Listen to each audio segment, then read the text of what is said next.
What's up, guys? This video is for everyone who's got more money than time right now, right? So there's gonna come a point in every single one of your dropshipping or ecom journeys where you switch from having no money and all the time in the world into having no time at all and all the money in the world, right? And you want to invest it back. Hopefully, you want to scale. You want to invest it into your business in order to make obviously just smart decisions on it. And so today I'm going to talk about specifically what you should do in that case, how you can become instead of basically working in the business, working on the business, make the business itself worth more, reduce the key man risk, which is essentially the risk of the business not working without you as the founder itself. And this is the exact process that I've been using on 7-figure brands that I've been working with.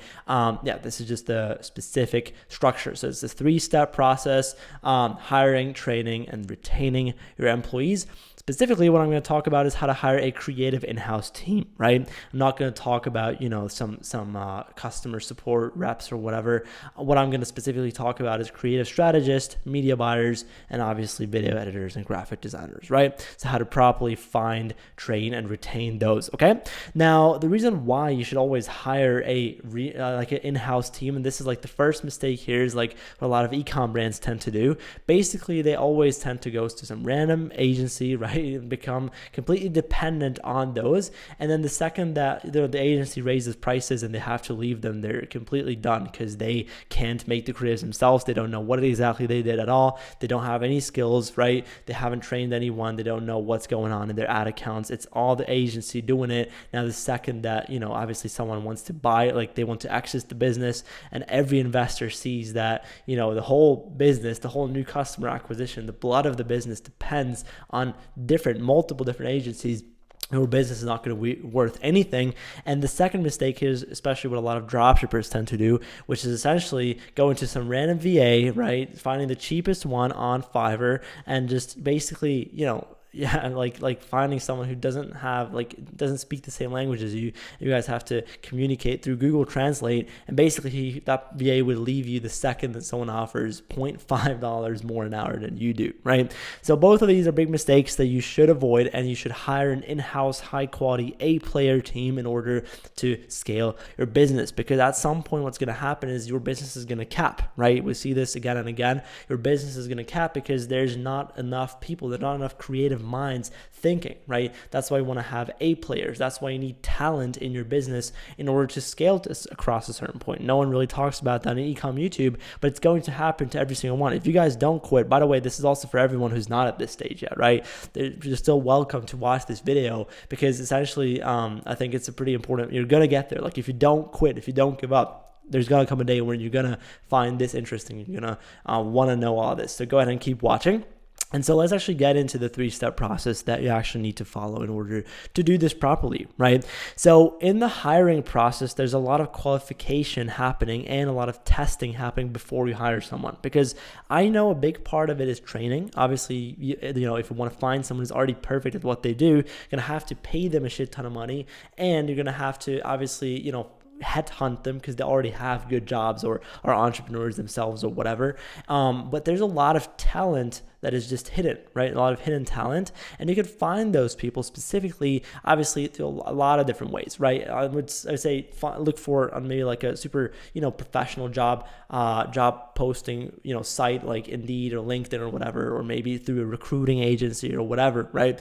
Or whoever has a pool of, potential employees that are high quality. And so what I would do then is, after you have a couple candidates that you want to kind of qualify, basically you start with the main qualification, which is the actual on-topic qualification.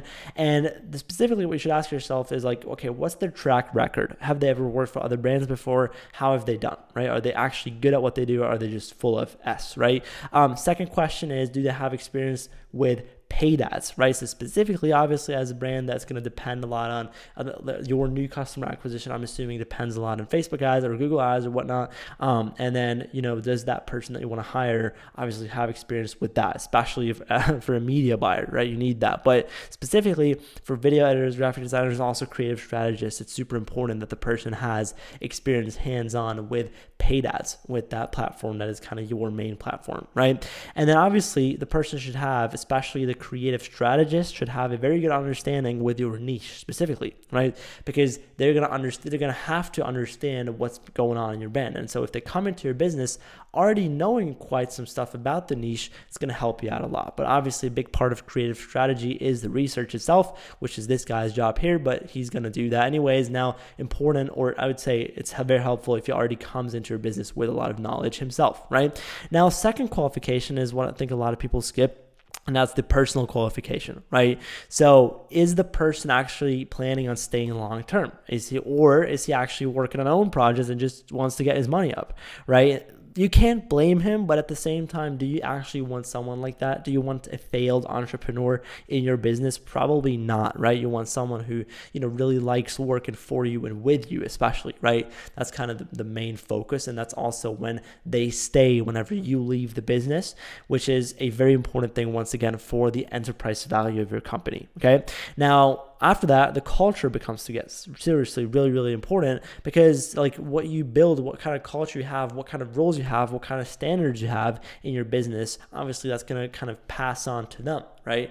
And the more standards, the higher standards, the more rules you have, basically, also like the more happy and the better retention of employees tends to be, right? If you have no rules at all and everyone does whatever, they might say, oh, it's so chill, but they will leave you, right? Because like if you don't challenge them, like especially if the person is really young, they want to be challenged, they're hungry, right? They want to learn and earn. That's why they're in your business right now, right? And those are typically the types of people that you need, right? I would every day, 7 days a week, hire someone who's just young and hungry than someone who's super old and has a bunch of experience, and that's why he expects a lot of money, but he doesn't have that same drive anymore, right?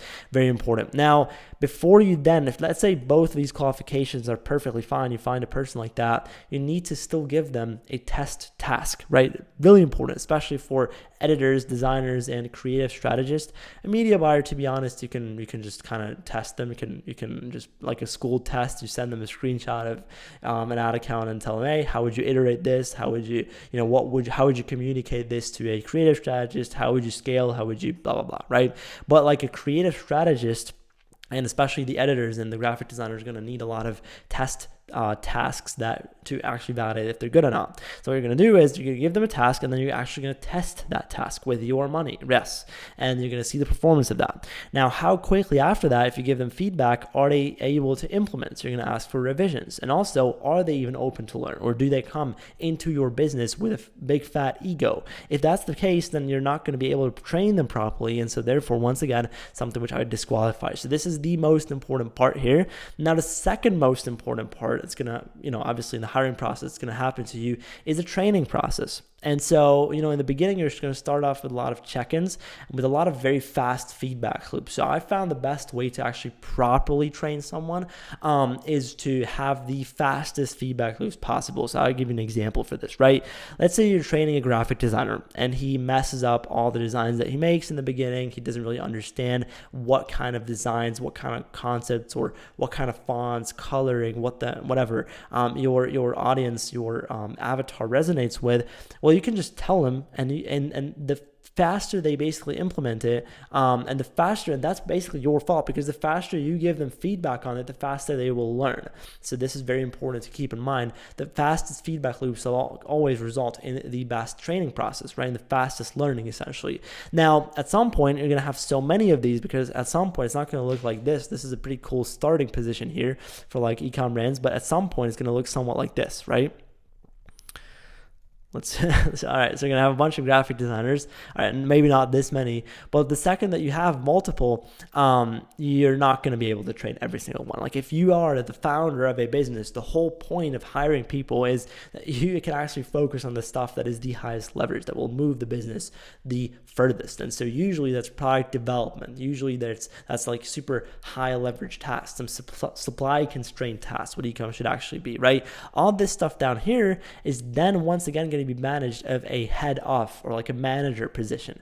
So how it's going to look like, if you have a bunch of different graphic designers, let's say you have 4 graphic designers, what you're then going to hire, or let's say you have 3 different ones, right? You're then maybe going to hire a head of graphic designers or whatever, right? And so this head of is all it's going to do full time is basically just train these, right? You're probably already, familiar with this concept, but like this is basically what you hire then afterwards, right? So you basically train all of them. Now, a cool part is oftentimes the creative strategist can do a bunch of these things because the creative strategist is the one person in your business who's going to have a lot of contact with everyone. And generally in the beginning, if you don't have that much money, that much cash flow, you should generally always hire generalists, people who are good at multiple things, right? Not specific only one thing, right? So for example, you might hire someone who edits and designs graphic at both, right? Maybe you want to hire someone who's a creative strategist and is also like a little bit of a media buyer himself. Maybe you want to hire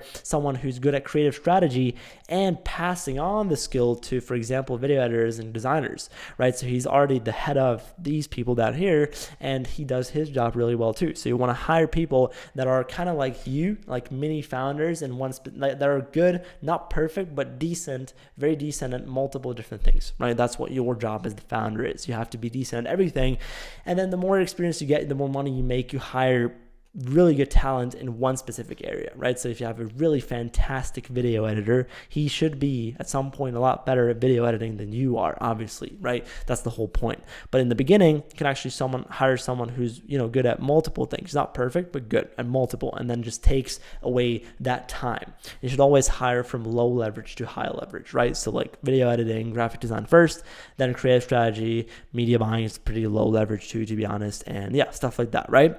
Now, retention, right? How to retain your employees properly is probably the most important thing because this is something which happens to a lot of dropshippers that work with VAs. Either the VAs work for 10 different dropshippers at the same time and they don't even know about it, or it's actually happening a lot of times is if you actually get someone who is really good, who you trained for a lot of time and you spent a lot of money and time on that person, and then another brand comes and steals that person, okay? Now, but two things here that I've seen happen a couple times now that really just result in better retention from your employees, and it's really just these two, right? And it's the culture that you have and the money that you give them, right? Obviously, I'm going to start with the money here. This can be something you can't ignore. This, like, obviously they do the work fundamentally to get paid by you, and if someone makes them an offer which is so good that they would feel stupid saying no, like Alex Shamozy, for example, they are going to leave you, right? They're going to leave. And so you can't really blame them. So obviously you'd have to kind of just give them raises and all that kind of stuff and give bonuses and, reward them, like financially reward them if they do a good job. And the same thing, obviously, with the culture. So how much do you challenge them? How much do they feel like they're learning? Not only how much do you perceive or you think or you see how much they're learning, how much are they actually learning in your business, right? So all these things you can do in order to really just hire someone. Now go ahead and keep all this stuff in mind, right? Go ahead and start hiring your people. And if you want me to help you do this, for example, from select, people, creative strategists, editors, graphic designers, media buyers, whatever, from my pool of people into your brand, go ahead and check the first link in the description. But I want to say thank you so much for giving me your most important asset, which is your attention. And yeah, thank you for watching. I wish you a beautiful day.